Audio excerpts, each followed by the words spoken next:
So I just completed my tax return this year. Well, at least the company that I paid to do it completed it, and I paid $0. I believe last year I paid something like $300 in taxes, so it was basically zero. But I made a bit over 40 grand about in profit this year and last year with my business after all my expenses. And I just want to talk about the way that I did that, and to give other people ideas on how they can do it. And it's totally legal. Like I said, I hired CPAs, tax professionals, to do my tax returns for me. And a couple years before that, I also paid $0 in taxes, but I made a bit less money then. The business was newer. But I just want to kind of tell you how I did that. So basically, the business that I had for the last 4 years was basically a small car rental business. It works through the company called Turo, T-U-R-O. If you don't know what it is, it works just like Airbnb but with cars. And it works through an app just like that. So it's a very good way. If you're interested in learning it, search about it on YouTube. But you can basically have your own rental car company, but you can start out with just one car and not have to deal with getting the commercial rental insurance yourself and all that type of stuff. It's a very good business, and it can be a very good way to offset your taxes actually too, which I'll explain. So basically, one really cool thing about Turo I learned is if you have 4 cars or less, a fleet of 4 cars or less, you can actually still use the standard mileage deduction for the cars, which is pretty ridiculous.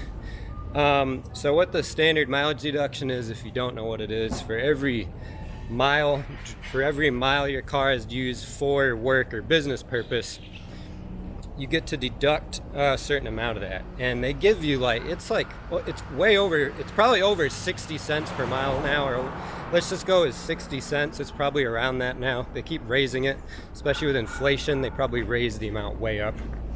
So my cars were getting driven a lot. They're getting driven 30,000 miles per year. So what that means is you get 60 cents per mile. It means if your car gets driven 10,000 miles, $6,000 of that 10,000 you can deduct from your income. So it's not considered income. You don't have to pay taxes on that. But like I said, my cars are being driven 30,000 miles a year. So that would give me about 18 grand that I could deduct per car, which is ridiculous. And by the way, these cars I was using before the car prices went way up, I was buying these cars for the first one I bought for $7,800. The next few I bought were $5,000, $6,000 cars. And I was able to write off that much money. So the first couple years before I had more cars, and actually the first CPA I hired screwed it up. He didn't realize that once you have 5 cars, you're not allowed to use that deduction. So we actually used that deduction I believe the second year when I had 5 cars as well. But that made for a massive loss. So the business was declared a loss for the first 2 years. And when you get a loss, say your business makes negative $20,000. I don't know what it was with mine. It was such a big loss, and I didn't really know that the losses, they carry over. I don't know how many years you can carry it over, but you get to carry that over. So say it's a $20,000 loss. Say you can carry the loss over for the next 4 years or something. I think this is the way it works. You can deduct 4 years, 20,000 divided by 4 would be 5,000. So you can deduct the 5,000 from your income and not have to pay that for the next 4 years. So that's a massive thing. But like I was saying, the amount that you can deduct with using those mileage deductions is insane if you have 4 cars or less. So with me, the losses kept carrying over, and I think I didn't even deduct all my other expenses because I knew the mileage would be so big. Well, actually, because we were only using the mileage deduction, so that was all we used. But then I had to use the normal deduction. Once I hired the second CPA, we realized that you can't do that with 5 cars. So we started using the normal one, But then I still didn't have to pay any taxes for the next 2 years, even though I had more cars, was making more money. And a bunch of all the cars that I had bought, or most of them that I bought cheaply before the pandemic, the prices went up. Those cars got wrecked, and I actually made profit on all of them, so I made a bunch of money from those, but I still didn't have to pay taxes because the losses carried over, and there's just a lot of expenses and stuff with a rental car business. Now, I just paid off all of my cars, I just sold all of my cars because I stopped the business. And I didn't have to pay taxes on any of that. I sold all of them but one, ended up with about 40 grand in cash. I didn't have to pay taxes on any of that. Of course, a lot of that was just like savings, kind of income was already considered, or would be considered, income that I'd earned and I'm just getting back. But it's pretty awesome. And I just saw a video on that Grant Cardone did. If you don't know who he is, he's a big billionaire guy, and he's done a lot of real estate stuff. I'll try to find the video again, leave a link for it in the comments. It's a really awesome video where he just talks really fast and gives sort of a simple way of how someone could get away with not paying any taxes. He gives an example of a ball player, in New York, someone who plays professional baseball or professional athlete. Maybe they're making a couple $1 million a year. And what he was saying is, if you're in New York, and I was in California too, by the way, so they have a state income tax on top of the federal income tax, so I didn't have to pay any of that. Well, and what he was saying, that if you're in New York making $2 million a year, it'd be the same for California. You have to pay about $1 million of that would go to taxes.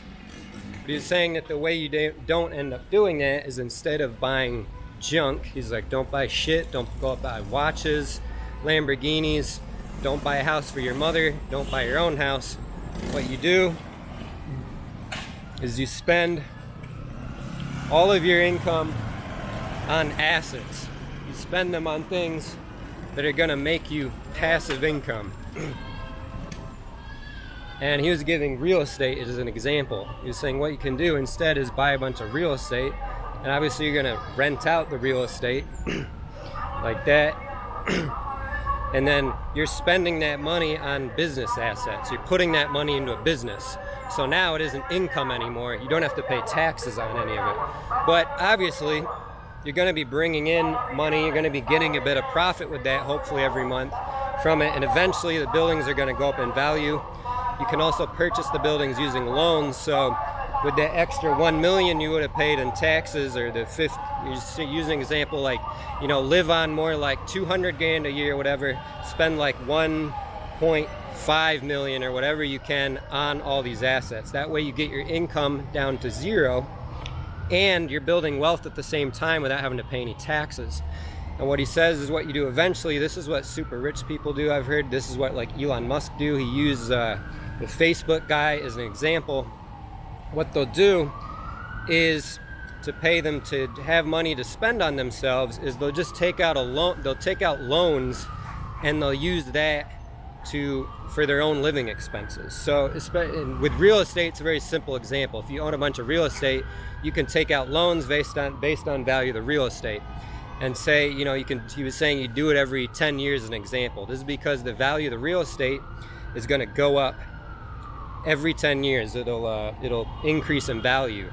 And then you can take out extra loans or more loans based on the value, and you'll be paying down the loans you had on them as well. So you'll have more equity in the properties, in your assets.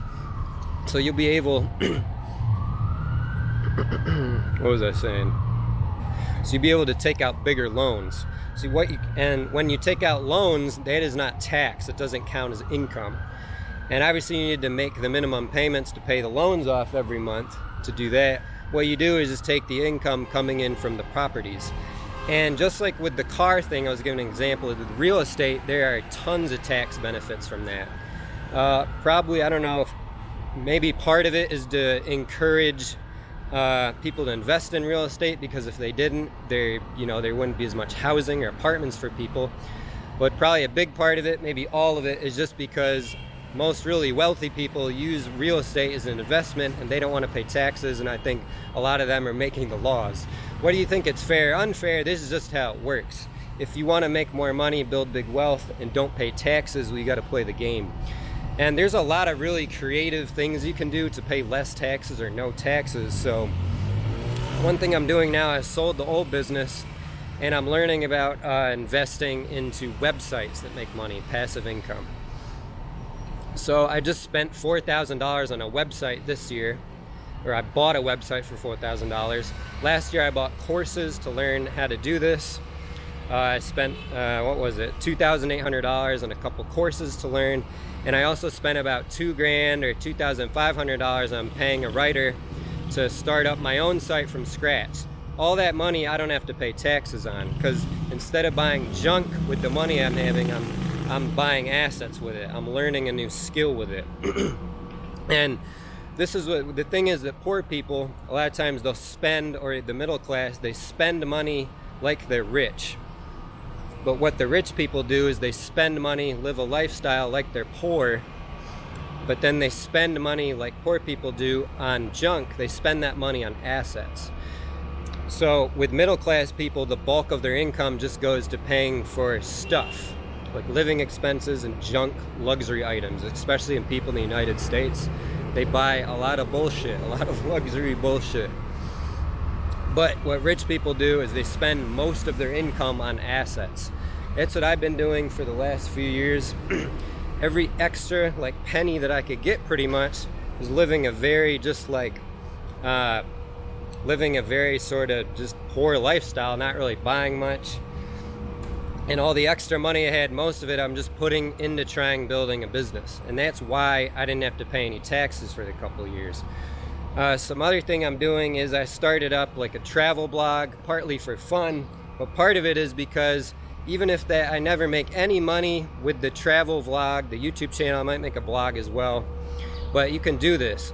If you travel, you can just make a video every time you travel, start a YouTube channel, a travel channel, and then all of your travel expenses, the hotel, the flights, all that stuff isn't counted as income. You can just deduct that from your expenses. And one great thing is, even if say it doesn't make any profit and it goes negative, like I was saying, you can deduct that. Now if you have a normal W-2 job, I don't think you're allowed to deduct it from that income. But if you have a separate business, my CPA just told me that if you declare on so if you have two different LLCs, for example, you can if you declare a loss on one LLC, it's making negative money, you can take that loss and deduct it from the other LLC as well, which is fucking amazing. And that's how you could use Turo. Could be a great tax haven as well as real estate. You could buy 4 cars with your money instead of buying junk with that, right? And when you purchase, then you could get to depreciate all the mileage on the cars. You're gonna get negative.